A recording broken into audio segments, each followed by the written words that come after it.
A terceira e última temporada de Dark está chegando e talvez você não conseguiu reassistir as temporadas anteriores para recapitular. Então, eu trouxe uma espécie de resumo para vocês, relembrando detalhes importantes que devem ser cruciais para essa última temporada.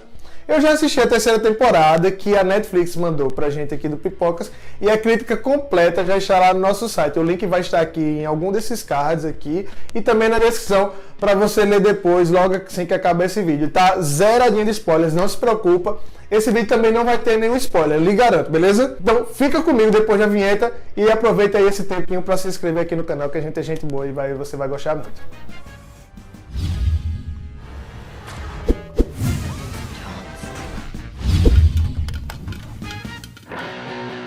Primeira coisa é a origem, que é algo complicado de se entender. Na trama, Jonas acredita que a única forma de salvar seu pai e quebrar o ciclo que leva ao apocalipse seria então encontrando a ponta do nó, o lugar onde tudo começou.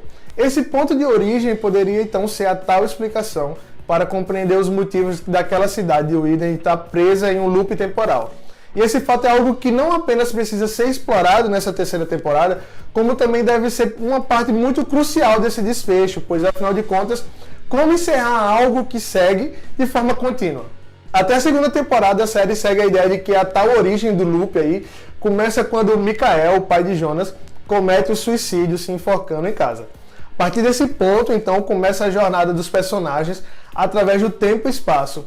Mas será mesmo, então, esse o ponto inicial, já que no final do segundo ciclo, Jonas descobre que seu pai precisa morrer e que não há nada que possa ser alterado, pois é assim que segue os planos de Adam, ou seja, o ponto de ignição pode ser ainda mais profundo que isso.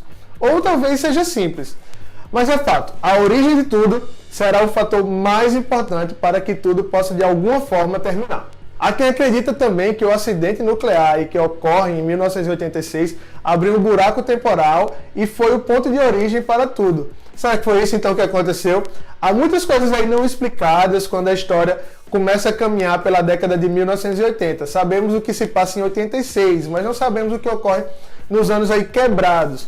Pode ser que a terceira temporada talvez então explore outros anos, tanto no passado quanto no futuro, para a gente poder encaixar essas lacunas aí. Um dos maiores mistérios de Dark é a tal lenda da mulher de vestido que foi morta no lago na década de 1950. Essa história é contada por Bartosz lá quando o grupo de jovens estão se divertindo no verão de 2019, na primeira temporada. Esse fato que passou despercebido por muita gente deve ser retomado aí na terceira temporada e deve também servir para preencher algumas brechas da história. Inclusive o trailer liberado pela Netflix mostra aí uma cena de uma mulher, que não dá para ver o rosto, atacando outra pessoa em um lago. Há algumas teorias que acreditam que essa mulher seja Hannah, mãe de Jonas, que termina aí a segunda temporada nos anos 50 e decide viver lá por lá mesmo. De alguma forma ela pode ser assassinada por alguém, também pode ser Catarina. Mas uma coisa é certa, há diversas mulheres na década de 50 que podem ser essa mulher do lago, porque ainda a gente não viu as suas versões velhas, como por exemplo Catarina, Agnes e até mesmo a Hannah. Aliás, esse fato, além de revelar a identidade da tal mulher misteriosa do lago, também deve explicar aí a origem da medalhinha de São Cristóvão, que se tornou inclusive um símbolo do amor entre Jonas e Marta. Como bem lembramos, ela foi introduzida lá no começo, na história a partir do ponto quando o casal encontra aí perdidas nas margens do lago, lá na primeira temporada também. Mas onde é que essa medalha está na segunda temporada, quando ela termina? Bem, ela vai para o passado, justamente com Hannah. Será que então a atriz confirmou sem querer, nessa foto aqui que vai aparecer agora, que ela é a mesma mulher do lago, ou terá um plot twist nessa história? Vamos ficar ligados. O passado de Charlotte Doppler ainda segue como um mistério. Ela não conhece aí seus verdadeiros pais durante boa parte da jornada e ela foi criada por seu avô, o Tannhaus, né? Diversas teorias apontam que ela pode ser a chave para o desfecho, afinal, por qual motivo a série esconderia a identidade de seus pais por tanto tempo assim? Essa falta de informação finalmente se encerra lá na segunda temporada, mas de uma forma completamente maluca, que deixou mais perguntas do que respostas. Noah não diz quem é a mãe de Charlotte, que na verdade é Elizabeth Doppler, ou seja, Charlotte é filha de sua própria filha ou também a mãe da sua própria mãe, o chamado paradoxo de Bootstrap, que só é possível com viagens no tempo. Mas calma que a série começa a caminhar para explicar como foi que isso aconteceu. No final da segunda temporada, Charlotte finalmente se encontra aí com sua filha e mãe ao mesmo tempo, Elizabeth adulta, quando um portal para 2053 é aberto dentro da usina nuclear, momentos antes do Apocalipse. Esse encontro pode mostrar como uma se tornou mãe da outra. É bizarro, mas faz sentido quando pensamos que agora Charlotte se torna uma viajante no tempo e que possivelmente pode ir de 2053 para algum ponto no passado. Agora a pergunta que não quer calar é como é que ela foi parar aos cuidados do Sr. Tannhaus. Isso deve ser algo aí bem importante na terceira temporada e com certeza, possivelmente a gente vai ver isso. Talvez Claudia seja a viajante do tempo mais misteriosa de todas e ela é uma personagem chave para que a gente possa compreender como acontece esse loop temporal da história. Coisas muito importantes só aconteceram por causa da jornada dela, como por exemplo a construção da máquina de tempo pelo Tannhaus. Um pedido dela aí quando vem do futuro para 1953 e pede para ele realizar seu pedido, pois esse aparelho será extremamente importante no futuro. Ele leva 30 anos para concluir, mas a mala que contém a máquina do tempo de fato é utilizada por inúmeros personagens ao longo de toda a história da série. Claudia sabe mais do que qualquer outro personagem da série, talvez até mais do que Adam, e a sua sabedoria pode conter a explicação de como reverter o Apocalipse ou onde está o ponto de origem para esse looping temporal. Além disso, é ela quem explica para Jonas sobre as viagens no tempo e como deve seguir os caminhos aí já estabelecidos. Outro detalhe é o câncer de Regina, filha de Claudia. A personagem se mantém viva no bunker durante o Apocalipse, lá no final da segunda temporada, dando a entender que sua jornada ainda não acabou e que será importante para o futuro da história. Fica aí essa dúvida se isso vai acontecer mesmo. Sick-Mundus nada mais é do que uma sociedade secreta de viajantes do tempo, que já está estabelecida em Widen desde 1921, ponto mais ao passado que a série já foi até o momento. O nome é uma referência aí a uma citação lá da Tábua de Esmeralda, Sic-Mundus Creatus Est, assim o mundo foi criado. A sede da Sic-Mundus está localizada em quartos subterrâneos, luxuosos, acessíveis através de um elevador lá na igreja dessa cidade. Sua origem, sua construção e como será importante para o desfecho da história ainda é um segredo da série. Sabemos que Adam é o líder e como Jonas se tornou Adam, isso se, caso ele seja mesmo a mesma pessoa, e como ele se tornou o líder supremo do Sic-Mundus é uma dúvida. Essas perguntas fazem parte da terceira temporada e devem ser reveladoras. No trailer lá da temporada final, nós vemos um personagem novo com um corte no lábio em 3 gerações de si mesmo, tacando fogo lá no Sic-Mundus. Seria esse o personagem, o verdadeiro Adam?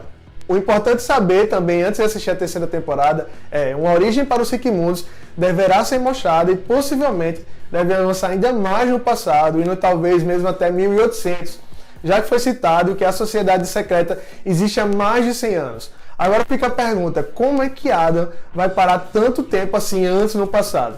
Será que tem relação com a dimensão paralela apresentada no final da segunda temporada? Essa informação aqui pode ser meio óbvia, mas muita gente ainda se confunde. Dark não tem múltiplas linhas temporais. A série se passa totalmente em apenas uma linha do tempo, onde o passado, o presente e o futuro acontecem simultaneamente. É complicado entender esse conceito, mas basta imaginar que vivemos no mesmo dia de ontem e no mesmo dia de amanhã, já que o tempo é apenas um conceito criado. Com isso, a série então está sendo contada de diferentes pontos, mas todas em uma mesma linha.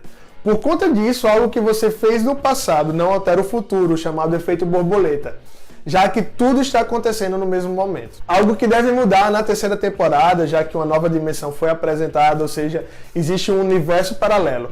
Nesse mundo net, não sabemos ainda como será essa linha do tempo e como essa dimensão irá afetar o mundo atual da série. Mas é fato que será a chave para o encerramento e possivelmente a resolução de algumas tretas, como o próprio Apocalipse. Um detalhe é entender que a série explora os anos de 33 em 33 anos, pois é dessa forma aí que a fenda temporal funciona na cidade. Então nós vemos sempre aí gerações diferentes das mesmas pessoas, das mesmas famílias. Será que na terceira temporada iremos ver o que acontece aí nesses anos quebrados? Isso seria bem interessante e até fundamental para que a gente possa aí compreender as lacunas, as brechas e como isso a história aí se fecha e fica completinha. Adam talvez seja o nome por ser o Adão, já que sabemos que o personagem se chama Jonas. A jornada de como esse menino protagonista se torna o senhor desfigurado com as cicatrizes ainda é um mistério. No caso, o conceito de Adão vem da própria Bíblia, talvez por Adão ser o primeiro homem do Sic-Mundus, ou talvez por ser através dele que esse loop temporal nasce, ou seja, o mundo nasce da costela de Adão, assim como na Bíblia. No trailer da terceira temporada, nós vemos aí a Marta de franja do outro mundo, né, com a roupa amarela de Jonas, e enfrenta um quadro de Adão e Eva. Esse detalhe pode indicar então duas coisas, que nessa nova terra Jonas não existe e lá de alguma forma Marta se torna líder e com isso a tal Eva. Então a gente acha que a sua missão junto com o seu eu mais novo é deter o Apocalipse. Depois descobrimos que ele mentiu e que quer na realidade então manter o Apocalipse para que tudo possa acontecer da mesma forma, repetidas vezes, para sempre. Mas qual será a missão então de Adam nesse desfecho? Ele se tornou o vilão principal da história e agora que o fim do mundo já aconteceu, qual será a sua jornada? Será que veremos aí um duelo entre Adão e Eva nessa série, nesse final da temporada? É possível então dois líderes que desejam coisas diferentes. Talvez através desse confronto tenhamos respostas sobre mistérios ainda complexos. A perfeita união de dois mundos diferentes pode ser também o começo do nó que entrelaça aí a vida de todo mundo nessa série. Mais um conceito para ficar de olho antes da terceira temporada é a massa escura que serve para viajar no tempo.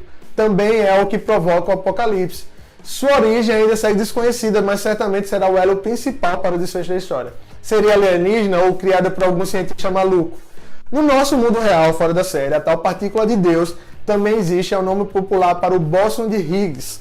De acordo com a teoria de alguns físicos da década de 60, partículas elementares como prótons e elétrons têm massa devido às suas interações com a partícula de Deus. Na série, essa massa misteriosa existe tanto em 2053 quanto em 2020 e a sua existência deverá servir para explicar brechas da história, já que até o momento serviu para ser o pivô do Apocalipse. Antes de começar a terceira temporada, é importante lembrar que a segunda termina exatamente quando o tão aguardado Apocalipse acontece, no dia 27 de junho de 2020, coincidentemente ou não, o mesmo dia em que a terceira temporada irá estrear na Netflix. Esse evento aí foi desencadeado após Charlotte e Clausen abrirem os barris que continham lá o lixo nuclear e resíduos da partícula de Deus. Deter o tal evento faz parte da jornada de Jonas, e será que então veremos o mundo pós-apocalipse na terceira temporada? Inclusive vale mencionar aqui e questionar se o apocalipse também ocorreu no outro mundo, de onde vem a outra Marta. Outro detalhe já revelado é que o terceiro ano se passa aí 3 meses após o fim do mundo, ou seja, a trama deve começar em setembro de 2020. Se Jonas foi para o outro mundo, será que todos nesse mundo atual irão morrer? Bem, parece que sobrevivam apenas o grupo que se escondeu lá no bunker e o grupo liderado aí pelo Jonas mais velho, que viaja no tempo para algum lugar. Vamos ver o que acontece com esse grupo. O conceito foi apresentado no último minuto da segunda temporada, quando vemos aí uma Marta diferente de Franja resgatar Jonas após a morte atual da Marta da primeira Terra. Então, ela diz que vem de outro mundo, ou seja, uma outra dimensão espelho, onde possivelmente tudo o que conhecemos existe, mas de forma diferente.